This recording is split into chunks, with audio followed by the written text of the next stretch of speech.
Assalamualaikum warahmatullahi wabarakatuh.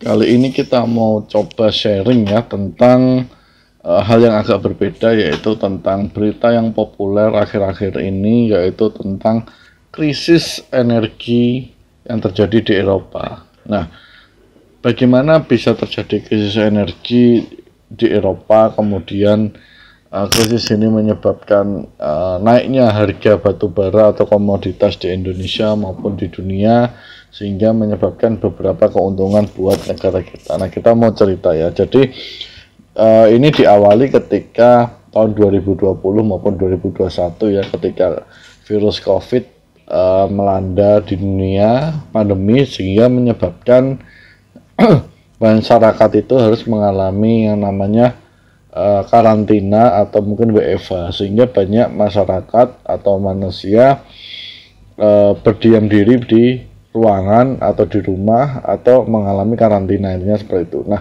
dengan dia berdiam diri di rumah atau mungkin WFH atau sedang menjalani karantina, maka mau tidak mau kebutuhan akan listrik untuk sehari-hari akan meningkat, konsumsi listrik akan meningkat.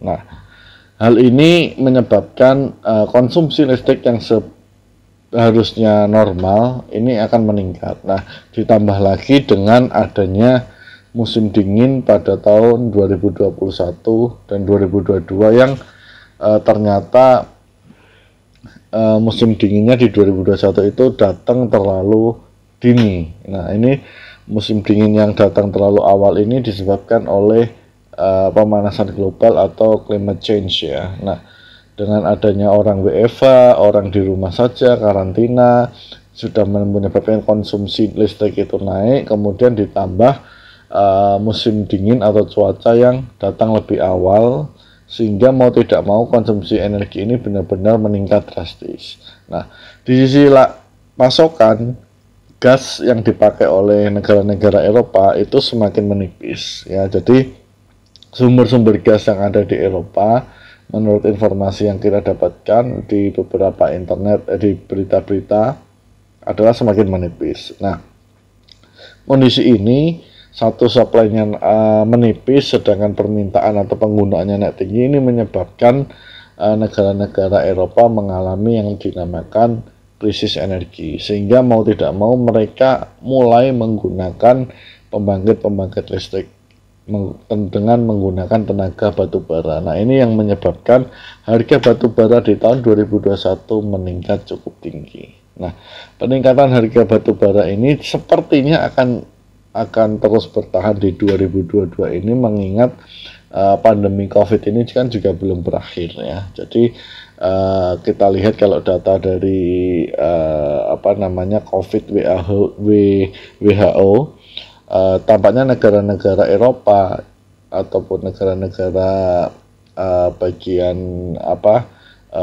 Asia Tengah ke Eropa itu masih mengalami tingginya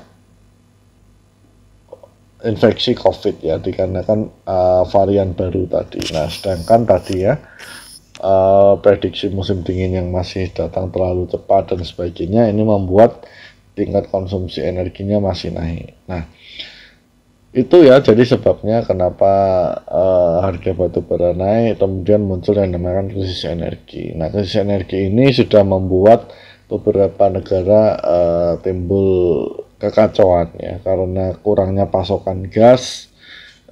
Kemudian bagi negara-negara yang tidak mempunyai pembangkit listrik tenaga batu bara, nah ini yang menjadi problem. Nah, seperti kemarin terjadi chaos ya, atau kacauan di Kazakhstan ya. Kita juga bisa lihat bagaimana naiknya harga gas untuk konsumsi rumah tangga benar-benar gila-gilaan di Kazakhstan. Nah, mudah-mudahan krisis ini segera berakhir, juga tidak menjangkiti negara kita, karena sebagaimana kita tahu juga kemarin salah satu permasalahan krisis energi juga mungkin hampir masuk ke Indonesia terkait dengan pasokan batu bara yang terlalu banyak diekspor, sehingga tidak mencukupi untuk kebutuhan listrik di dalam negeri. Ya, ini menjadi aneh karena Indonesia adalah gudangnya atau mungkin lahannya batu bara, sumber batu bara, tetapi kita sendiri kekurangan batu bara untuk pembangkit listrik. Nah, makanya kemarin pemerintah mengetop keran ekspor batu bara dari 1 Januari sampai 31 Januari dengan tujuan untuk memperbaiki kondisi pasokan energi di dalam negeri sehingga tidak terjadi krisis energi. Itu saja, terima kasih sudah menonton. Assalamualaikum warahmatullahi wabarakatuh.